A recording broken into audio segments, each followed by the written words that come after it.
Oh dear. Oh. Is it on? Oh, is this on? It's on. Oh. Hello all of you again. It's so good to see you back watching another one of my videos. Well, this one is going to be a review of Lockdown. Yes. My mummy taped it for me last night and I've watched it and I'm very, very happy. And now I'm going to give you all a review. Aren't you all lucky? Yes. Well, I suppose you ought to run down the card. But first, I must say how sorry I am. I could not review WrestleMania 23. Unfortunately, I joined a bit too short afterwards, and thus I missed out on this glorious opportunity. But, oh well, and now I assure you, I will continue with the Lockdown review. Oh yes. Well, first off, we had the escape match, and I think DNA are rather stupid because they spelled escape room. It begins with ES, not K, but I can forgive them for this because they are so marvellous with their wrestling. Yes, and we had some very good match here. I was positively angry that Shelley and Sarah had joined forces. I mean, how could they?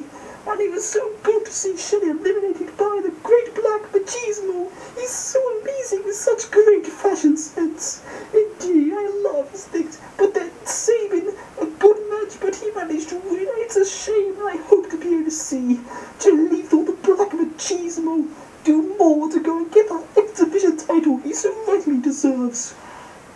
And next we had Eric. Robert Roode and Petey Williams. And I'm so sad not to see a Canadian Destroyer. It's such an amazing, marvellous move. But, oh no, it was not to be. Roode won in a dastardly way. But it's so good to see Eric Young finally standing up a bit for himself. And I hope to see him kick Robert Roode's ass very soon. Yes. Yes, well, with that over, we moved on to the match between Senshi, the martial arts warrior, and Austin Starr, that enigmatic man from TV land, in an excellent match refereed by that classic, that very intelligent Mr. Bob Backlund. Well, I was sad to see Senshi go out on top because I had enjoyed Austin Starr so much in that match, but it was not to be, and unfortunately Austin Starr did lose and Senshi got a pin. But I did not mind because it was still an amazing match showing what TNA can really do for everyone. And then we had the blindfold match. This was not so good. I just don't understand why they were walking past each other. I know they couldn't see, but could they not hear? It seemed not the best match they could do, and it was really disappointing to see such a strong pay-per-view pulled down by just this one match. It really made me cry inside. And outside a bit as well, for about half an hour. But it was still a nice match to see. I hope to see this feud continue, as I'm sure both ex-members of A&W could put on some great matches together. And then we had Jerry Lynn and the Fallen Angel, and I'm still a big Christopher Daniels fan, even though his wrestling he's been so nasty lately. I know it's all made up, but it's so horrible how he's acting, and he's really insulting Sting, which is really not nice. But this was a good match, yes. I thought he was very good, very good. The Kryptonite Crush and the TKO, Jerry Lynn, all these great moves. But then unfortunately Christopher Daniels got the pinfall, but it was still a great match, and I'm sure great things will come of these two men in the future. Joy to see. And then our penultimate, that means second to last. The one before last is a good word, isn't it? Our penultimate matchup. The NWA Tag Team titles for the first time in a steel cage. Oh, what a match this was! The lighting, the sound, everything, it was so ominous and scary. I know it may look a bit fake, but you must understand, you to believe these men are being shocked with electricity.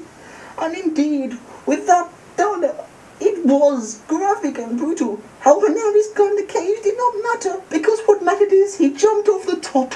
And because he jumped off the top and risked his body, it does not matter, he completely broke kayfabe. Oh no, not at all. But it was a good match, and I was glad to see one of my favourite teams, the Dudley Boys, get the pin over LAX, those dirty Mexicans. Oh, good, it's glad to see NWA touting gold back on the Americans. Indeed. And then we came to our final match. It was superb. Lethal lockdown, the two teams, the controversy, all the doubts going in, and I was on tenterhooks, I tell you.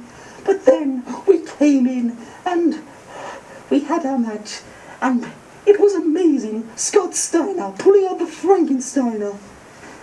It was an amazing move. And 80 stars just jumping off a cage for no reason. It was amazing to see the great things TNA can do when they really have to. It was just worth the round to see all this, the bumps, the thumbtacks, the pain, the anguish, the wrestling. It was excellent. It was what wrestling should be.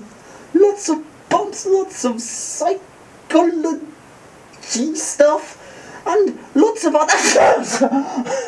I'm sorry getting overexcited here, but anyway, it was a great pay-per-view, and I was very pleased to see it. I'm so glad that Sting got the win, and he will now go on to face Christian Cage, and I hope Sting wins, because he has a face, and faces are good, and he's a heel, and heel's bad.